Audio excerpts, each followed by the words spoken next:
પોથીનો 8મો અધ્યાય કલમ 1 થી 4। તું સાજો થા। ઈસુ ડુંગર પરથી નીચે આવ્યા ત્યારે લોકોના ટોળે તેમની પાછળ ચાલવા લાગ્યા।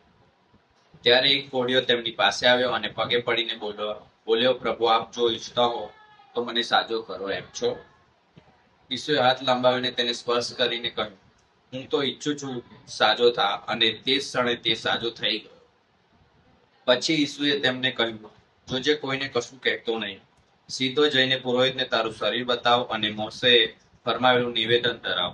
એ એમને મારે પુરાવારૂપ બની રહેશે। આ પ્રભુની વાણી છે। વાલા ધર્મજનો, કુષ્ઠરોગી માણસ સંપૂર્ણ વિશ્વાસ સાથે ઈસુ પાસે આવ્યો અને કહ્યું, પ્રભુ, જો તમારી ઈચ્છા હોય તો મને શુદ્ધ કરી શકો? ઈસુએ પ્રેમથી તેને સ્પર્શ કર્યો અને સાજો કર્યો। આ ઘટના આપણને શીખવે છે કે ઈશ્વર કોઈને ત્યજી દેતા નથી।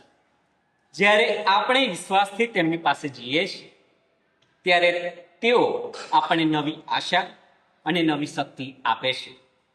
ચાલો આજે આપણા બધા દુઃખ, ચિંતા અને કમજોરીઓ પ્રભુના ચરણોમાં મૂકી દઈએ અને તેમના પ્રેમ પર વિશ્વાસ રાખીએ।